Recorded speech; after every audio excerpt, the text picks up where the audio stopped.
जय हिंद फ्रेंड्स, मैं संतोष कुमार आईएएस वाहिनी में आप लोगों का स्वागत है। तो बिहार दरोगा मेंस का नया नया डेट आ चुका है। 27 मई को आप लोगों का बिहार दरोगा मेंस का एग्जाम होने वाला है और ये 2 पाली में होगा, ठीक है। 13 मई से एडमिट कार्ड आना शुरू हो जाएगा।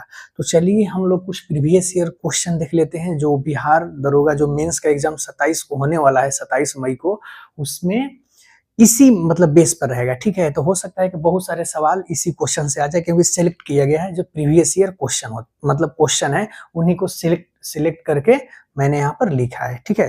तो चलिए हम लोग शुरू करते हैं। चलिए पहला क्वेश्चन से शुरू करते हैं।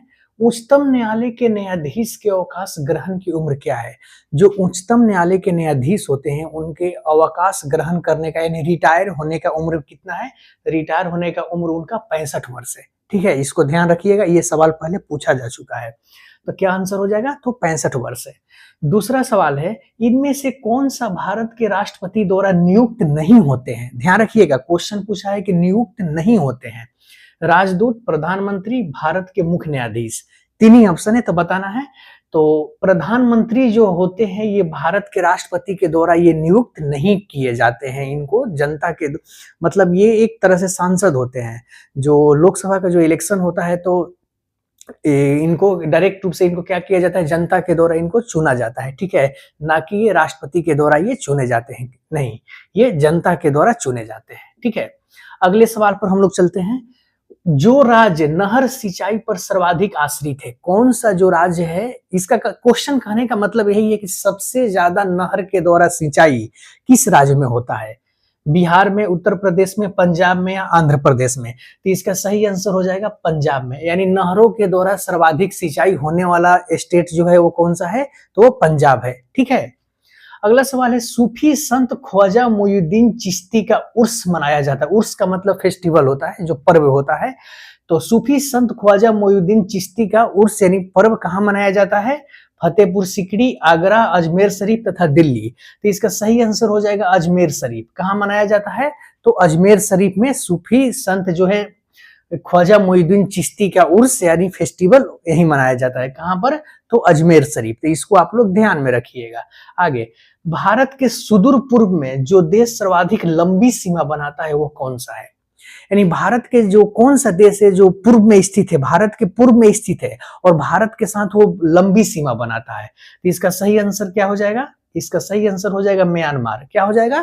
तो म्यांमार हो जाएगा। देखिए चीन तो उत्तर में है, थाईलैंड और वियतनाम भी पूर्व में है, लेकिन ये आंसर इसका सही हो जाएगा म्यांमार ही सबसे ज्यादा पूर्व में भारत के साथ लंबी सीमा बनाता है। अगला सवाल है, स्लेट रूपांतरित रूप किसका है? यानी स्लेट किसका रूपांतरित रूप है? तो ये कभी कभी सवाल बहुत ही आसान पूछे जाते हैं। तो इसका सही आंसर हो जाएगा सैल का। किसका है? तो सैल का है, ठीक है। नेक्स्ट सवाल है, सिंधु नदी की लंबाई उतनी ही है जितनी ब्रह्मपुत्र नदी की, यह लंबाई कितनी है? देखिए यहाँ पर क्वेश्चन को फंसा दिया गया है। एग्जामिनर ऐसे ही क्वेश्चन सेट करते हैं कि क्वेश्चन इजी रहेगा, लेकिन उसको ऐसी तरीका से ना परोसा जाएगा स्टूडेंटों के लिए कि वो समझ नहीं पाएंगे। क्वेश्चन है कि सिंधु नदी की लंबाई उतनी ही है जितनी ब्रह्मपुत्र नदी की, यह लंबाई कितनी है? तो ये किसका लंबाई पूछ रहा है? इसको फिर से देखिए एक बार। सिंधु नदी की लंबाई उतनी ही है जितनी ब्रह्मपुत्र नदी की, यह लंबाई कितनी है? तो यह सिंधु नदी की लंबाई पूछ रहा है या ब्रह्मपुत्र की पूछ रहा है? तो ये लंबाई सिंधु की पूछ रहा है, ठीक है। तो इसका सही आंसर हो जाएगा 2900 किलोमीटर। क्या हो जाएगा? तो 2900 किलोमीटर। तो ऐसे ही क्वेश्चंस इजी रहते हैं, लेकिन उसको एग्जामिनर अपने भाषा में उसको चेंज कर देता है कि बच्चे वहां पर कंफ्यूज हो जाते हैं। लेकिन कंफ्यूज नहीं होना है, उसको बार बार आप लोग क्वेश्चन को 2 से 3 बार अगर समझ कर बनाते हैं तो ये सवाल बहुत ही इजी हो जाता है, ठीक है। समझने की जरूरत है। आगे आइए, भारतीय संविधान के अनुसार राज्य का कार्यकारी अध्यक्ष कौन होता है? बहुत ही इंपॉर्टेंट सवाल है और बहुत ही आसान सवाल है ये। भारतीय संविधान के अनुसार राज्य का कार्यकारी अध्यक्ष कौन होता है? प्रधानमंत्री, राष्ट्रपति, मुख्य सचिव या गृह मंत्री? तो इसका सही आंसर हो जाएगा राष्ट्रपति, ठीक है। क्या हो जाएगा? तो राष्ट्रपति। और राज्य का अगर पूछता है कि राज्य का कार्यकारी अध्यक्ष कौन होता है, तो इसका सही आंसर हो जाएगा राज्यपाल, ठीक है। आगे, भारतीय नागरिक के मौलिक कर्तव्य हैं। भारतीय नागरिक के मौलिक कर्तव्य कितने हैं? टोटल कितने भारतीय नागरिक को मौलिक कर्तव्य दिए गए हैं? तो इसका सही आंसर हो जाएगा 11। कभी कभी देखिए बिहार बिहार का कोई भी एग्जाम आप लोग देते हैं मेंस या प्री, तो कभी-कभी बहुत ही इजी सवाल डाल देता है और उसी में बहुत सारे बच्चे मतलब कंफ्यूज हो जाते हैं। एक तो सीट में बच्चा बहुत सारे बच्चे 15 लगा दिए थे, ठीक है, क्योंकि वो क्वेश्चन को समझ ही नहीं पाए। लेकिन एक बार समझिएगा कि मौलिक कर्तव्य कितने हैं, तो टोटल मौलिक कर्तव्य हमारे 11 हैं, ठीक है, तो इसको ध्यान में रखना है। चलिए आगे हम लोग चलते हैं।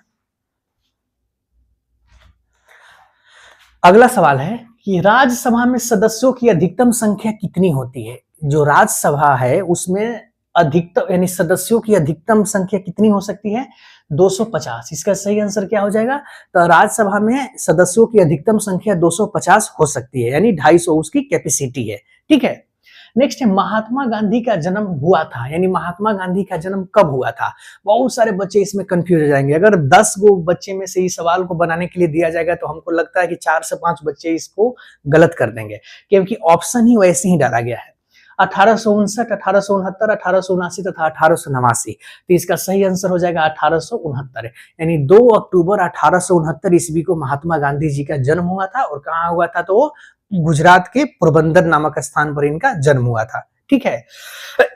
सॉरी। नेक्स्ट सवाल, सिखों के गुरुओं में गुरु गोविंद सिंह थे, यानी इस क्वेश्चन ये पूछ रहा है कि सिखों के जो गुरु थे उसमें से गुरु गोविंद सिंह कितने नंबर पर थे? प्रथम, द्वितीय, पंचम तथा 10वें।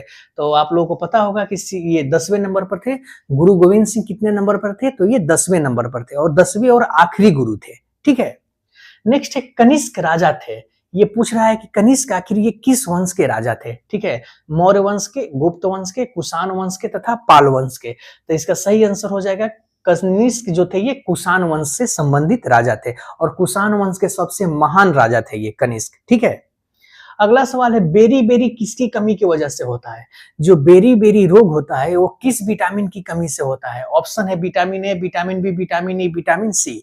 तो इसका सही आंसर हो जाएगा विटामिन बी। बहुत सारे बच्चे इसको रट लेते हैं, beriberi vitamin B, beri B से बेरी, बी से बी, ठीक है। तो इसको याद रखिएगा, बेरी बेरी किसकी कमी से होता है? तो विटामिन बी की कमी से होता है, ठीक है। अगला है भारत पर आक्रमण करने वाला पहला मुसलमान था।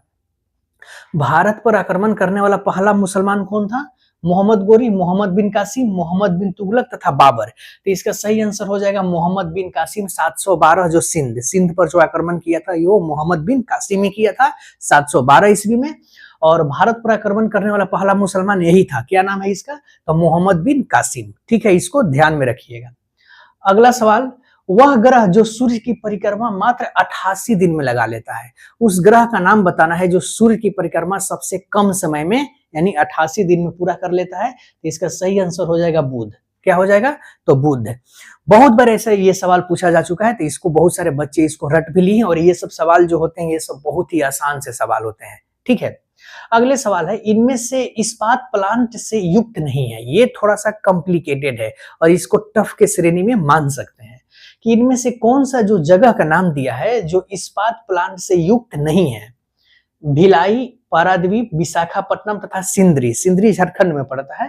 देखिए भिलाई, पारादीप तथा विशाखापट्टनम ये तीनों जो है प्लांट से संबंधित है, लेकिन सिंदरी जो है ये खाद्य उद्योग के लिए प्रसिद्ध है। तो इसका सही आंसर हो जाएगा सिंदरी, ठीक है। किसके लिए प्रसिद्ध है ये? तो ये खाद्य उद्योग के लिए प्रसिद्ध है और ये किस स्टेट में है? तो ये झारखंड जिले में पड़ता है, झारखंड स्टेट में पड़ता है, ठीक है। अगला है गारो जनजाति स्थित है। बहुत ही आसान सा सवाल है, आप लोग इसको रट चुके होंगे। गारो, खासी और जयंतिया। तो गारो कहां पर है? तो गारो जनजाति कहां के हैं? तो ये मेघालय के हैं, ठीक है। इसको ध्यान रखिएगा। अगला है दिल्ली चलो का नारा किसने दिया था? आसान सवाल है लेकिन बहुत सारे बच्चे गलत कर देंगे।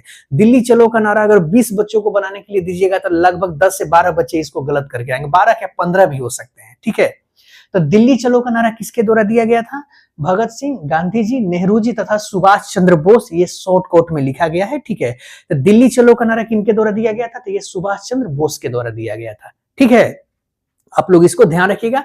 जो वचन एवं नारा जो आप लोग लुसेंट या और भी कोई चीज के बुक में देखे हैं तो उसको लाइन से 20-25 नारा दिया हुआ है, तो आप लोग उसको याद कर लीजिए, क्योंकि मेंस या प्री हो, दरोगा का मेंस या प्री हो, उसमें से क्वेश्चन ही आना है, ठीक है। अगला सवाल है, भारत की बुलबुल किसे कहा जाता है, यानी नाइटिंगेल ऑफ इंडिया किसे कहा जाता है? तो बहुत ही आसान सवाल है, ये सरोजनी नायडू को कहा जाता है। किनको कहा जाता है नाइटिंगेल ऑफ इंडिया? तो ये सरोजनी नायडू जी को कहा जाता है, ठीक है, यानी भारत की बुलबुल।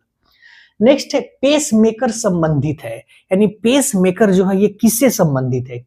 किडनी से, फेफड़े से, हृदय से या मस्तिष्क से? तो पेस मेकर जो है ये हृदय से संबंधित है, यानी हार्ट से संबंधित है ये, ठीक है। पेस मेकर किससे संबंधित है? तो पेस मेकर ये हार्ट से संबंधित है। चलिए हम लोग अगले सवाल पर चलते हैं। भारत के प्रथम गवर्नर जनरल थे, यानी भारत के प्रथम गवर्नर जनरल कौन थे? Robert Clive, Lord Cornwallis, Lord Curzon तथा लॉर्ड विलियम बेंटिंग। तो इसका सही आंसर हो जाएगा लॉर्ड विलियम बेंटिंग भारत के प्रथम गवर्नर जनरल थे, ठीक है। कौन थे? तो लॉर्ड विलियम बेंटिंग थे। नेक्स्ट है, भारत के सर्वोदय नेता लोकनायक जयप्रकाश नारायण का जीवन काल क्या है? यानी ये सवाल ये पूछना चाह रहा है कि जो जयप्रकाश नारायण का जो जन्म तथा मृत्यु किसके किसके बीच में हुआ था, तो इसमें डेट दो दो दिया है, तो इसको देखना है। बहुत ही कॉम्प्लिकेटेड सवाल है, लेकिन बहुत सारे अगर पटना वाले बच्चे होंगे और जो लोग मरीन ड्राइव जाते होंगे, और शौकिया नहीं, जो लोग घूमने से, यानी जो लोग मतलब जाते होंगे घूमने फिरने के इरादे से जाते होंगे, तो वहां पर लिखा हुआ है जयप्रकाश नारायण का जन्म तथा मृत्यु इनका दोनों लिखा हुआ है। तथा अटल पथ पर आप लोग जाते हैं तो अटल बिहारी वाजपेयी जी का भी लिखा हुआ है, ठीक है। तो जो बच्चे पढ़ने वाले होंगे उनको तो खैर ध्यान में आ गया होगा, और जो नहीं पढ़ने वाले होंगे, ऐसे ही घूमने वाले होंगे, तो उनसे तो कोई मतलब नहीं है, ठीक है। तो भारत के सर्वोदय नेता लोकनायक जयप्रकाश नारायण का जीवन काल क्या है? तो इसका सही आंसर हो जाएगा 1902 से लेकर 1979, यानी इनका जन्म 1902 में हुआ था तथा इनकी मृत्यु 1979 में हुआ था।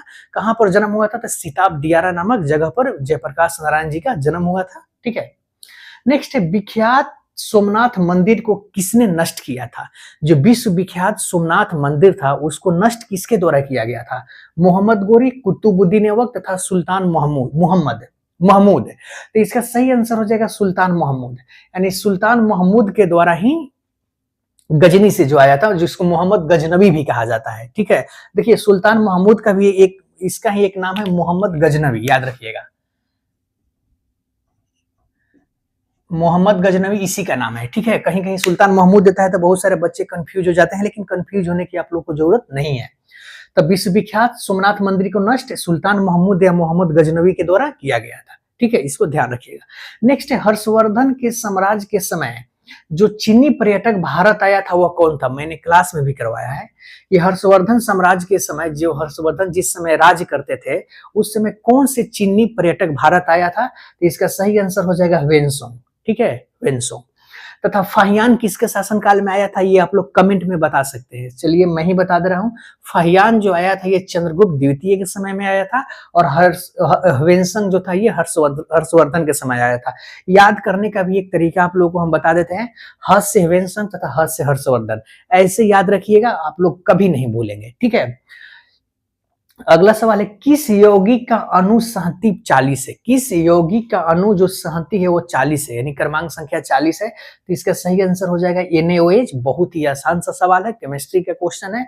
आप लोग जो बच्चे 7 या 9th स्टैंडर्ड का जो NCERT पढ़े होंगे उनको बहुत ही अच्छे से मालूम होगा, ठीक है। नेक्स्ट, आंख के किस भाग पर वस्तु की प्रतिबिंब बनती है? ध्यान रखिएगा, क्वेश्चन पूछ रहा है कि आंख के किस भाग पर वस्तु का जो प्रतिबिंब बनता है वो किस भाग पर बनता है?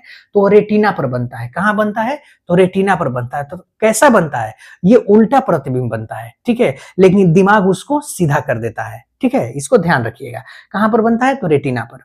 नेक्स्ट है, वर्णंधता का दूसरा नाम क्या है? जो वर्णंधता है जो आंख से संबंधित है, इसका दूसरा नाम क्या है? तो इसका दूसरा नाम डाल्टन प्रभाव है, ठीक है। क्या नाम है इसका दूसरा नाम? तो डाल्टन प्रभाव है। नेक्स्ट है, सूर्य से आती हुई पराबैंगनी किरणों से हमें कौन बचाती है? जो सूर्य से खतरनाक पराबैंगनी किरण आती है उसको कौन बचाता है? ध्यान रखिएगा, O3। कौन बचाता है? O3, जिसको ओजोन परत भी बोला जाता है। क्या नाम है इसका? तो शॉर्ट में O3 बोलते हैं। नेक्स्ट, बांध के जल में कौन सी ऊर्जा संग्रहित होती है? जो बांध के जल है, जिसे हम लोग बांध बना के जल को जो इकट्ठा कर देते हैं, तो उसमें कौन सी ऊर्जा होती है? ध्यान रखिएगा, उसमें कौन सी ऊर्जा होती है? तो स्थितिज ऊर्जा होती है। कौन सी ऊर्जा होती है? तो स्थितिज ऊर्जा होती है, ठीक है। नेक्स्ट है, 72 किलोमीटर पर आवर के वेग का अर्थ क्या है? 72 किलोमीटर पर आवर के वेग का अर्थ क्या है? तो आप लोग इसको कैलकुलेशन करके आप लोग निकाल सकते हैं। ऐसे इसका सही आंसर हो जाएगा 20 मीटर पर सेकेंड। क्या हो जाएगा? तो 20 मीटर पर सेकेंड। तो हमने इसमें से 30-32 सवाल मैंने लिया था, इसमें जो पिछले बिहार दरोगा मेंस में सवाल पूछा हुआ है, तो क्वेश्चन ऐसे ही आते हैं। अगर मैंने अभी तक जितने भी 5, 6 या 7 क्लास में मैंने प्रैक्टिस करवाया है, अगर आप लोग उसको ही देख लेते हैं तो बहुत ही सफिशिएंट है, ठीक है? क्योंकि क्वेश्चंस बहुत सारे प्रीवियस ईयर टकरा भी जाते हैं। तो आप लोग इसको ध्यान से एक बार रिवीजन कीजिएगा और मेरा पिछला लेक्चर भी आप लोग रिवीजन कीजिएगा, क्योंकि आप लोग का एग्जाम का डेट आ चुका है, तो आराम करने की जरूरत नहीं है। आप लोग जल्दी से जल्दी लग जाइए और कम से कम आप लोग समय जो है इधर-उधर दीजिए, पढ़ाई पर ही ध्यान दीजिए, ठीक है? और इसको अच्छे से रिवीजन कीजिए। चलिए, हम लोग मिलते हैं अगले क्लास में। धन्यवाद।